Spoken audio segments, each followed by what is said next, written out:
Vertigo Nation, welcome back. You know what time it is. I am your host, Sean, here to bring you another episode that will make your head spin. Thank you for joining me. If you're new here and you like what you hear, please make sure you hit that subscribe button.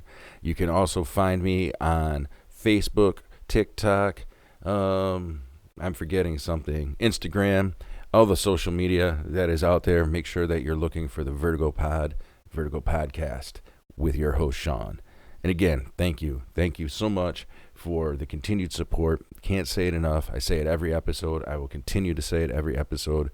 I am so appreciative of all of the people who listen in. And so thank you so much. With that being said, this episode is going to be another solo episode. So hopefully you don't mind and stick around. I'm going to be talking a little bit. Well, I'll fill you in a minute on what I'm going to be talking about. But last episode, my sister Kelly was here.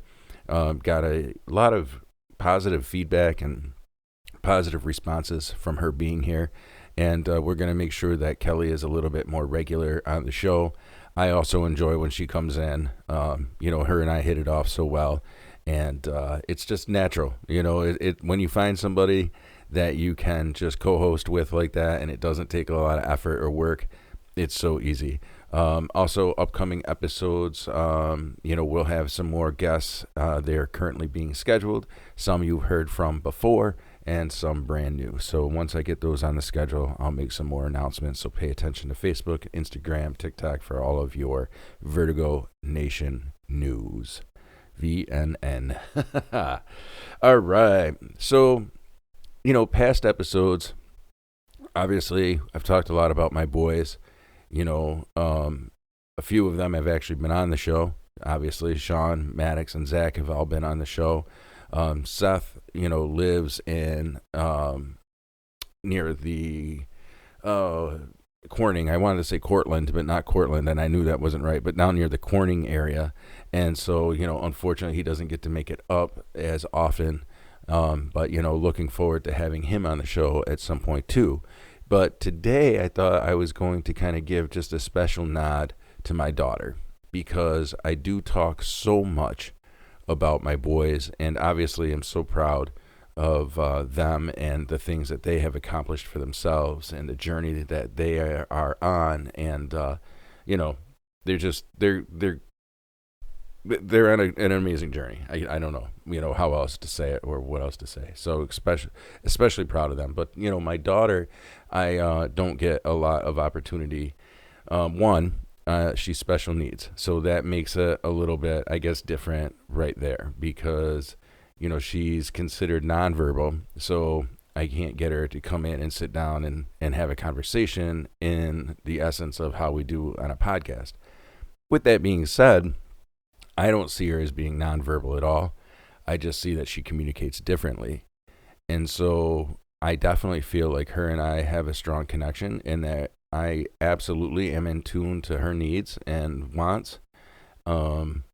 I think that for the most part, if she wasn't 14, she would probably agree. But, of course, she's 14, so she's got that little bit of independent teen attitude going on. So she would probably be like, yeah, whatever. But, so the opportunity for her to actually come on the show, although I've thought about getting some sound bites and stuff from her and using them, but I wanted to talk a little bit about specifically, I guess, what it's like being a special needs dad, because it does come with a variety of different, I don't even really know, it's just different, I guess, and I think honestly, I tried to deny a lot of times that it's different. I think a lot of times I try to play off like, oh, it's not really that different. It's just, because everybody's kids are different, right? In one way or another. Nobody raising a child, A, raises their child exactly the same way, and B, that child is also an independent being. And so, their needs, wants, and how they interact with us as parents and the world, is everybody's different, right? So I try to hide behind, I guess, this thing of, it's not that different. And I think I kind of try to shun that like special needs, characterization. And the truth of the matter is that as much as I think obviously I must have a problem with it more than not, because I wouldn't struggle so hard to shun that definition, I guess. But so I'm going to tell you a little bit about Gia's story real quick, just so you kind of have a background. But Gia's 14, obviously lives at home with Min and I.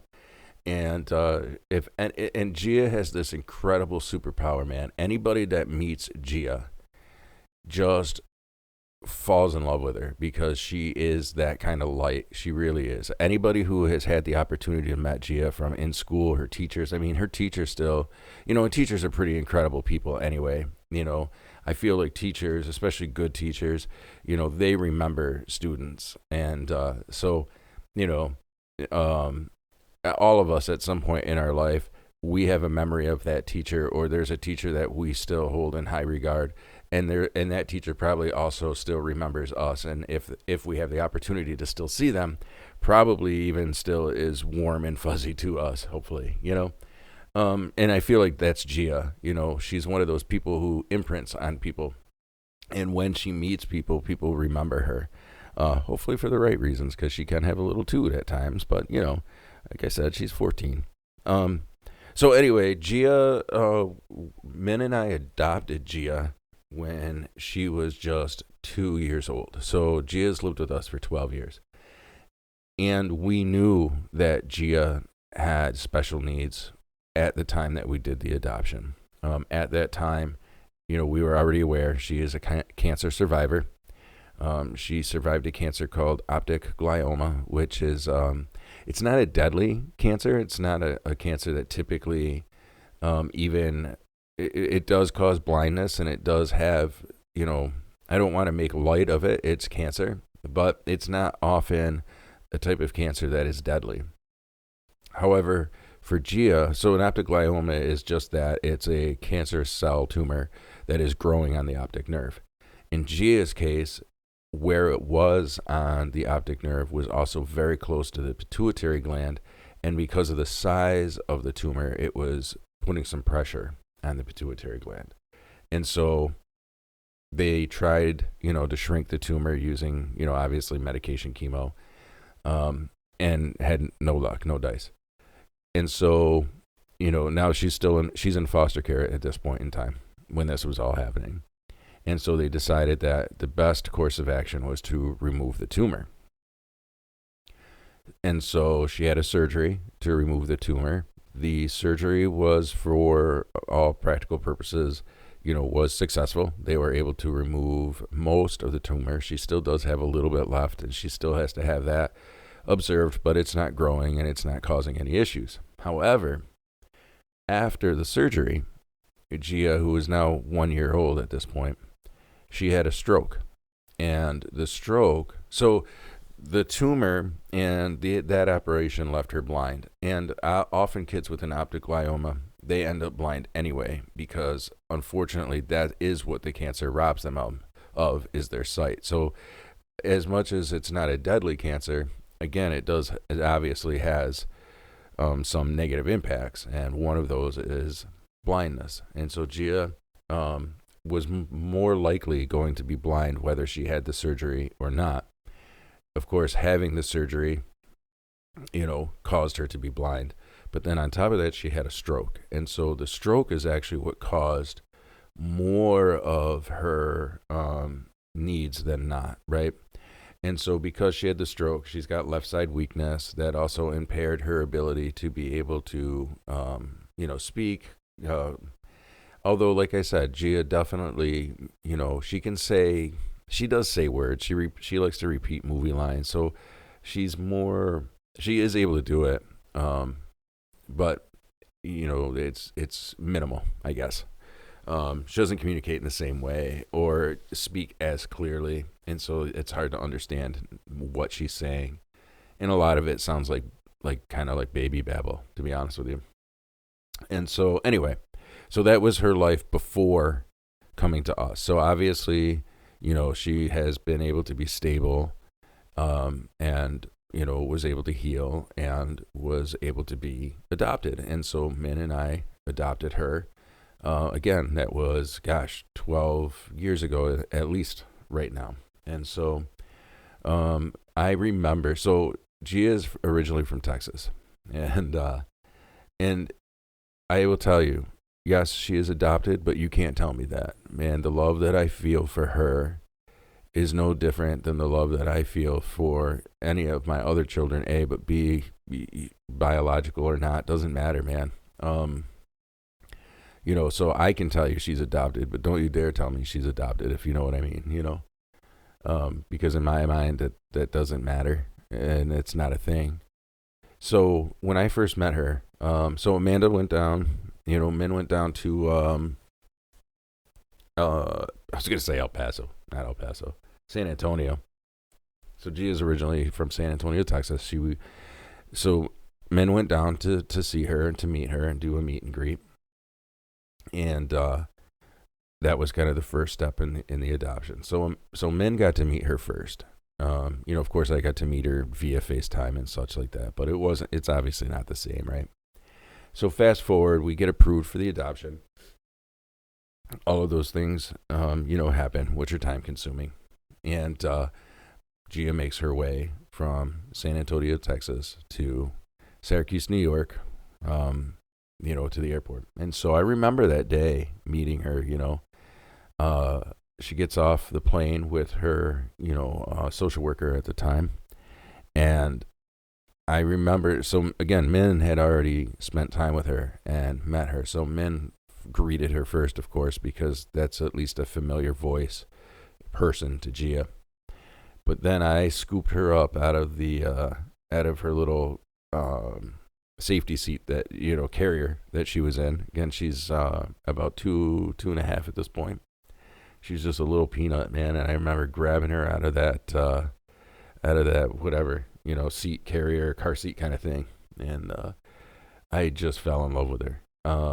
I still look at pictures from that first night that she was home, just being so amazed, doing all the things that parents do, counting her fingers, counting her toes, just as if she was newborn, from the hospital, just talking with her, trying, just I became obsessed. I remember almost immediately, with her, and ironically still feel that connection with Gia to this day, actually. She's brought so much light to my life, and I'll kind of get into that. So Gia, right from jump, just stole my heart, man. And like I said, was just this incredible light. And so the irony is that, again, we knew that Gia was going to have, needs, and we knew that. Ironically, so here's a funny story. So we went out to Canales in Oswego with the social worker and Gia and the family to kind of just, have dinner and kind of get everybody, comfortable, meeting everybody. Of course, the social worker's got to spend some time with the family too and kind of make sure that everything's kosher and all that jazz, right? So it's an uncomfortable thing, but it is what it is. And so I remember, that's what we did. So anyway, again, so Gia, being Gia, and us just learning, her at that point in time, she's got this thing called diabetes insipidus. And so it's different than sugar. It doesn't deal with sugar. All right. And I'm going to just do a real quick and dirty, because if I had to sit here and explain like all the medical stuff, it would be an hour-long podcast on just that. But basically, her body doesn't adjust to her sodium specifically. Electrolytes the same. So she gets really either low sodiums or high sodiums, and that can cause a problem. And so she's got medication, and it's regulated much like, diabetes, regular diabetes. But again, it's sodium based instead of sugar. So before I digress and go down that and get over explanatory, we're sitting there at Canales, and here's Gia, 2.5 years old, in the high chair, and she's just passed out. So we're all like, oh, this is so cute. She's had this long trip from San Antonio, So this brand new to us, right? Haven't really been acclimated to her needs yet, right? And she's just passed out, man, just passed out, not moving, not whatever. I mean, she's, obviously if you poke her or whatever, she gets that grumpy, like, whatever, but just passed out, doesn't make a peep. Now, fast forward, the next day we had her first physical to get her situated with her doctor. So we get her up there, and she's still just kind of sleeping, and the doc's like, this isn't right. So anyway, sends her to upstate. So our first week with Gia being, quote unquote, home with us was actually at SUNY Upstate. And I think she was in the hospital for a couple of weeks. I mean, which was good because her medical team was going to be through Upstate anyway. So it got her established pretty quickly.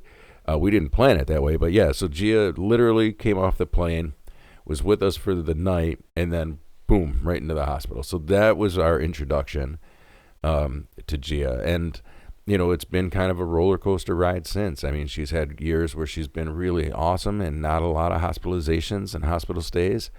And then, this past current year, right around Thanksgiving, actually started in September of 24 right through November of 24, she had quite some lengthy hospital stays, and it had gotten really scary. So, so there's kind of Gia in a nutshell. She's one of those kiddos who, like I said, when she's home and I don't know. I don't even really know how to explain it. But my point is so how as a special needs dad do you kind of cope with all of this? Because as like I said, it's one of those things where, she's home and she's doing really, really well, and you don't really think about the special needs part of it, right? It's just taking care of Gia. It's just like you would any other kid. She likes to be in her room. She likes her movies. She likes her music. She likes that kind of stuff. And so, that's not really that different. She gets upset when you have to go someplace and she doesn't really want to go, and, all of those things.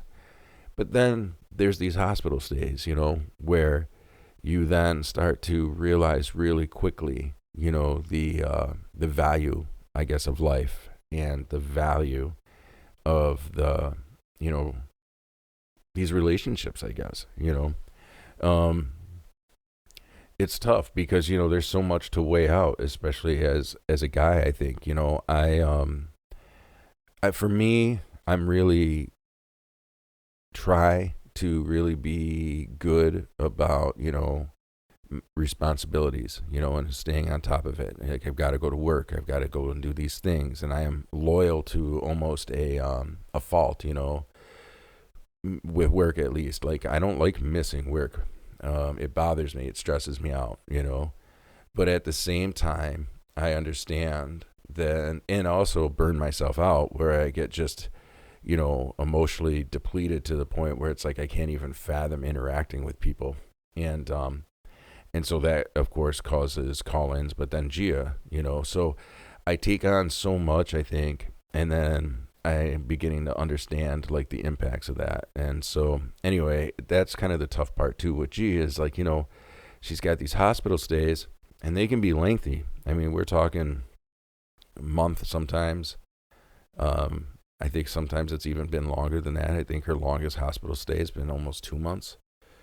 So it's difficult, right? And then you got to try to figure out, like, obviously you can't take 2 months off from work. Well, I guess you could. I mean, obviously there is Family Leave Disability Act and all that stuff. But, it's difficult because you're trying to navigate, what is normal and getting up and going to work and doing the stuff and doing the thing, but yet also deal with the fact that, your child is sick and in the hospital. And unfortunately, it's a helpless feeling too, because there's just really not a whole lot that you can do. Obviously it's known that these are all kind of symptoms of and side effects of, the disease progression, in a sense, the not necessarily the optic glioma, but everything that followed, the surgery and the damage to the pituitary gland, the stroke, the scar tissue in the brain.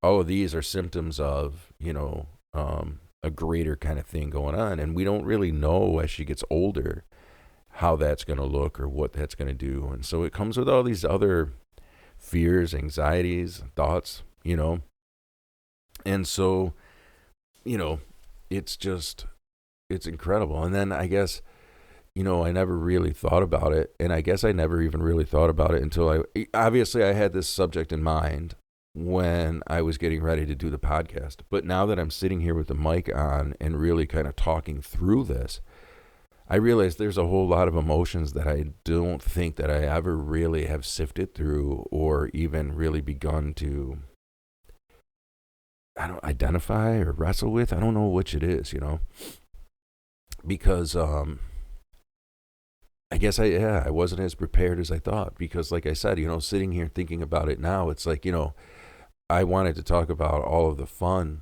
that, Gia is, like all of our kids, I love going in. She loves music, right? She's a kid who just absolutely loves music and is willing to like experience it all. So Maddox, as you know from if you've listened to his episodes being on the show, is a huge extreme, metal guy.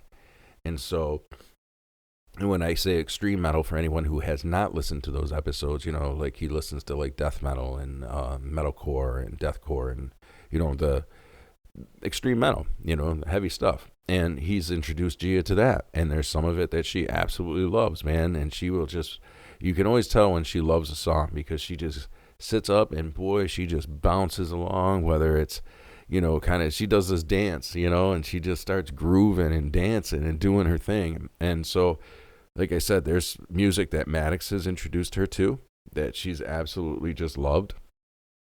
And then you've got Min, who definitely is more, like a late 90s, early 2000s, like hip hop and, pop music. And Gia absolutely loves listening to that with Min. And funny thing is too is 80s. Both Min and I love, the 80s music. And so we'll put on like iHeart 80s or whatever. And Gia absolutely loves that. And we'll start grooving and bopping and dancing. And then, like I said, and then, me being a classic rock and hard rock and metal guy, she will listen to a lot of that stuff too. So she's got this amazing personality, and it's cool how much she just like absorbs what the family also likes and how she's absorbed that, but also has her own personality and her own, like I would say her favorite probably music that she listens to is really like it would be kind of like that neo soul, I guess, like Teddy Swims, Ed Sheeran. Like she's a huge Ed Sheeran fan. She's really a huge Teddy Swims fan now. So those are definitely like that's her music. When but it again is willing to listen and experience all of it. And so I guess my point being is that it's so easy to sit here and talk about all of the things that she loves and that she enjoys, but where the real stress comes in as being a parent of a special needs kiddo is those times where things get rough, hospital stays, navigating that, navigating work when she's in the hospital, and navigating the guilt of like, here I am working and really maybe I should be at the hospital, but if I'm at the hospital and I'm missing X day in a row of work, it's like this constant battle, and you constantly are wrestling with yourself and your own thoughts on what's right, what should I be doing? And of course, there's no right answer to any of that, but it's just personal feeling. And I am very fortunate that the jobs that I have had have been very understanding of Gia's needs and have never really batted an eye at what I need to do to make sure that she is taken care of. And I so appreciate that because that takes off so much stress, but it's hard to say that it's still not in the back of the mind when you're going, gosh, I should be at work, or I should, whatever, the shoulds, right?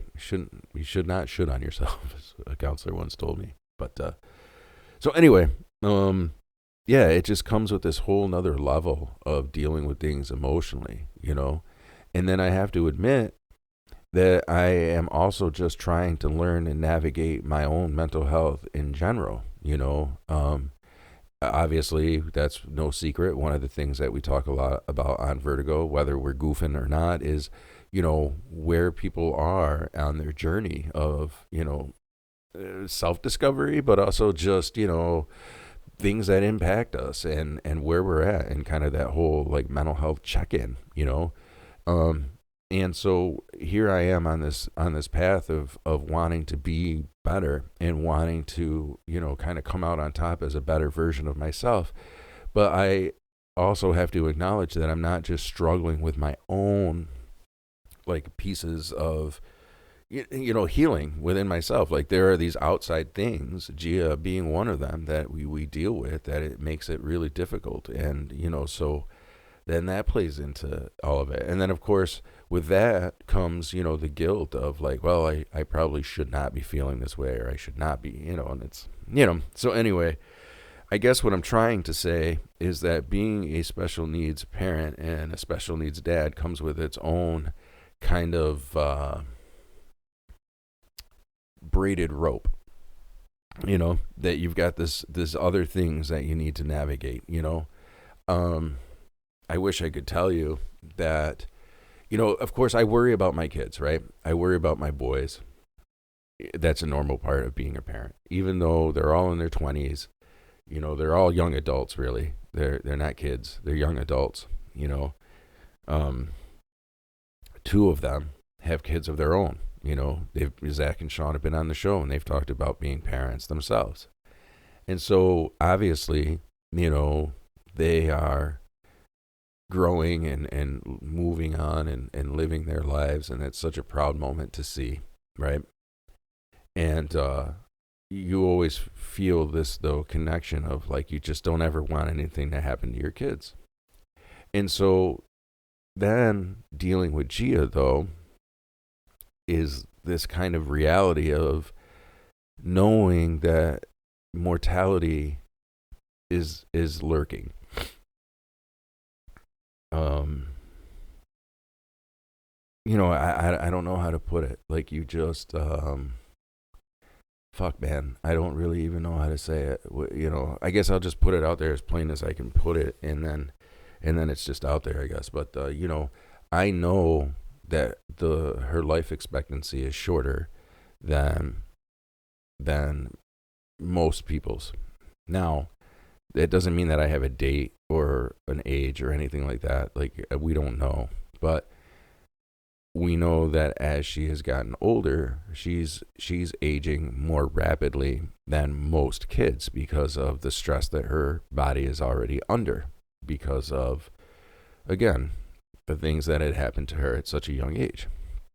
And so, it's really tough to really kind of wrap your head around it, because on one hand, I see this kid who's 14 playing in their room, listening to their music, and they don't seem that different. But then there's the hospital stays and the reminders that she's lived a lifetime in 14 years. And I don't know how to wrestle with that. And I definitely don't know how to necessarily come to terms or make peace with that. Obviously, therapy and things like that are extremely important.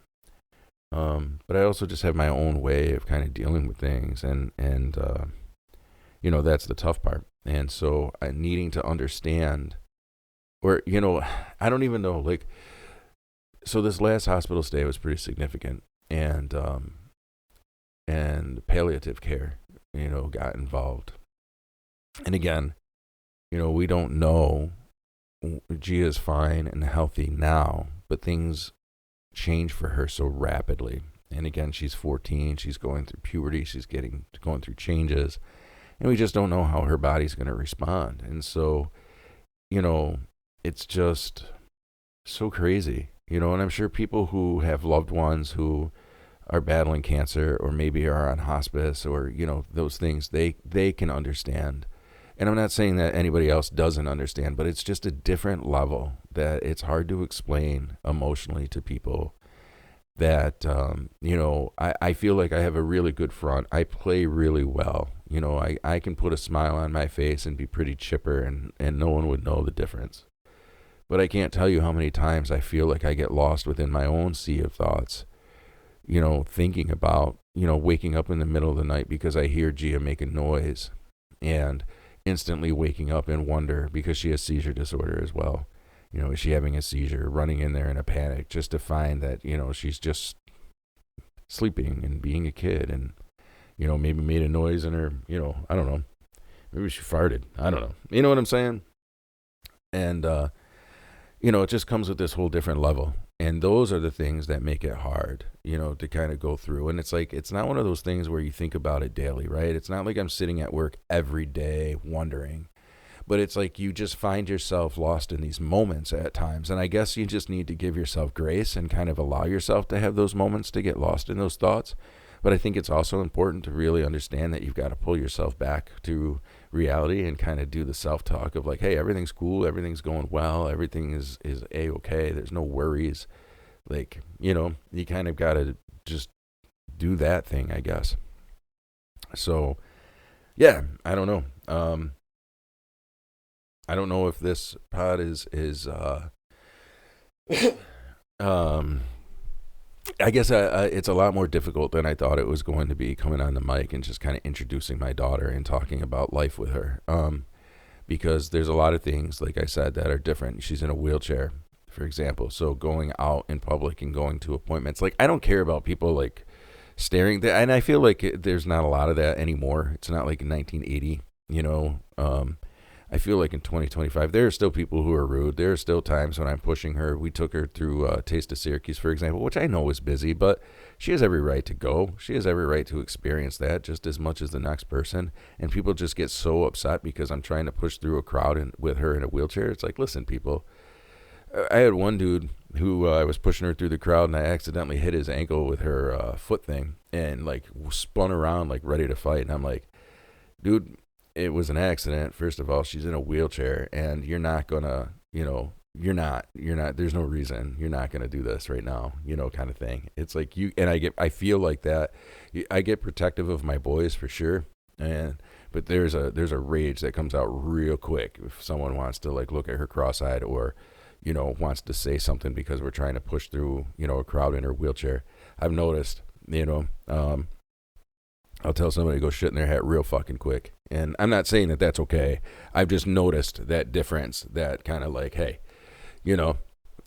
she's got every right to be here, and maybe you should watch what you're doing and maybe get the fuck out of the way. But anyway, I've digressed, right? I've been all over the place. I mean, so I guess in an essence, all of these things that I've been talking about are exactly what is real about being a special needs dad, right? Like all of these thoughts, what you've heard for this past, I don't know how long we've been doing this, 30 minutes or so, all of these thoughts and all of these things that are kind of pouring out are unscripted realities of what it's like to be a special needs dad. Because I honestly came onto the mic with an very specific outline of what I wanted to talk about,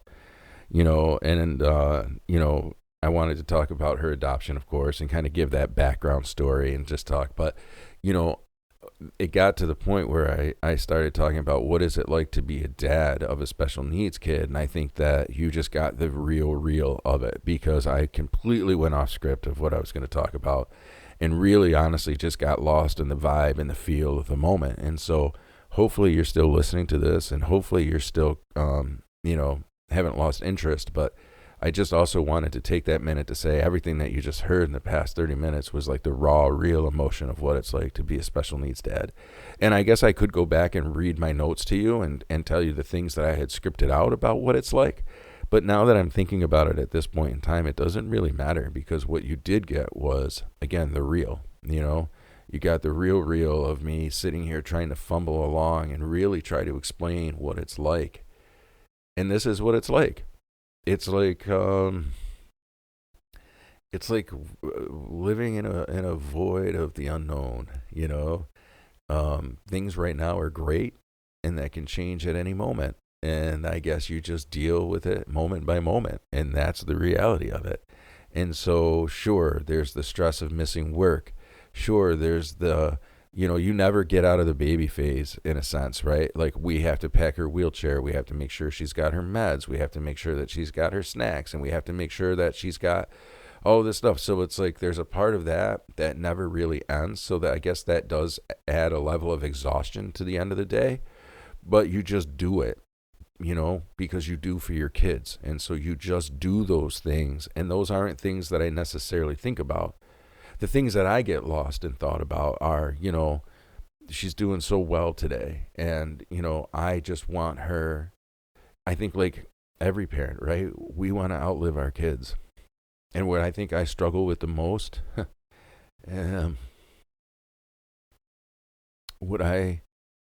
hold on, I need a second here. Okay, what I struggle with the most is the thought of, I have to accept reality that might not be the case. And I don't know how to deal with that part of it. And that's the part that I avoid probably the most. And I know that that's the part that probably I need to spend the most time being real about and trying to come to some type of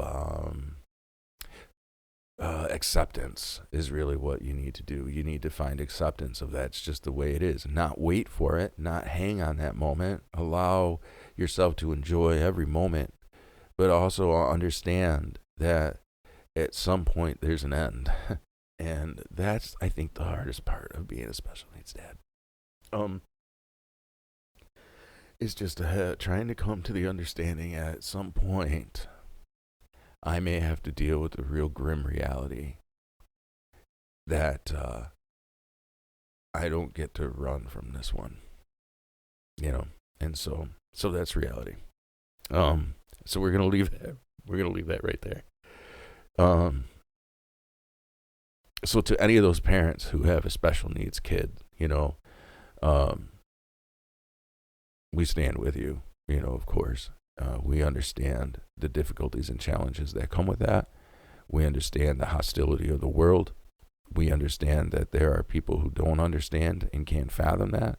But we also understand that there is a community of love and support that is out there that is greater than any other. And am so blessed by that as well.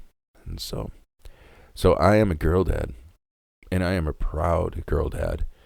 I love doing Gia's hair. I love helping her with her nails, although I'm not very good at it, especially with my arthritic hands at 50 years old. But I certainly will fucking try. And I will sit there with her on the floor, and we will play the piano, and we will sing our hearts out. And I love every bit of youthfulness that she brings to my life. And I am so thankful for that, and will forever be thankful for that. And so, Gia, I want this to almost be kind of a diary too, for you to know just how much I will love and always love you, but also how much light and change you've brought to my life for the better too is really incredible. So, all right. So there's kind of the nuts and bolts of the pod. I don't even really know how to kind of course move forward from all of that. Again, thank you, listeners, for taking the time to really come in. And, I also want to say thank you for the opportunity for me to just be able to crack the mic and let it bleed, really just kind of tell you what's on my heart. And, like I said, this episode got a little bit more serious than I meant to. But I guess that's okay, because the last couple episodes, if you want to lighten the mood, go back and listen to the last couple episodes of season 2 that we're in, and get your laughs. But anyway, Vertigo Nation, thank you so much for the love, support, the continued listening, and I hope everybody is going to enjoy their day, and whatever you are about to do, wherever you are heading when you're listening to this. Hopefully, you're finding some peace and love and light in your life. All right, couple of quick things. One, I want to give a shout out to the Mets. I'm a huge Mets fan, but I don't talk about them much because as a Mets fan, I've also been disappointed a lot of my life. But they seem to be on a pretty good run right now. So, yeah, go Mets. I'm happy about that. What else is going on? What's on my playlist this week? What have I been listening to? I've been kind of still in that kind of hip-hop mood, both, I guess. I've been listening to a lot of just hip-hop lately, which is so weird because I don't often get into rap and hip-hop like moods very often. And when I do, I'm very, very specific in what I listen to. Obviously, you've heard Kelly and I talking about the Wu-Tang Clan for anybody who's been following along with the episodes. But yeah, so pretty wild. But all in all, let me think. I've just, been in kind of like that hip hop kind of mood, creating a hip hop. By the time I've been creating a playlist, by the time I'm finished with the playlist, I'll never listen to the playlist. I'll just have made it, and I'll be so sick of, those songs and that music that I'll have completely moved on and will be listening to like Led Zeppelin or something. I don't know, but that's just the way that it goes. Yeah, so not really anything going on in the fight world. There's not really much UFC news. If you are a UFC fan, my son Sean and his buddy Andy have a great podcast that you can find on Spotify called The Elbow Room. So if you really are a fight fan and you're interested in all things UFC, you can tune into The Elbow Room with my son Sean and, like I said, his buddy Andy. They do a great job. Both of those gentlemen are extremely knowledgeable in UFC specifically. They don't talk about really any of the other promotions, but boy, are they really knowledgeable about what they're talking about. So I haven't really been up to snuff. I've kind of followed the John Jones, Tom Aspinall like thing for a little bit, but yeah, I've kind of been out of the sports light for a little bit. Haven't really been paying too much attention. So I think I've been down the rabbit hole, really, as you've listened to on at least the last couple of episodes of Vertigo, have really been down the rabbit hole of this whole ADH thing and really kind of digging into that. And, I will most likely be talking more about that in later episodes. So, again, with that, I'm going to wrap up and say thank you again, Vertigo Nation. It is always a pleasure. And hit that subscribe button if you're new here. Also, go back and check out some of the other episodes. They are certainly there to make your head spin, and I promise you they will not disappoint. So, with that being said, peace, love, and you know what? Let your head spin, Vertigo Nation.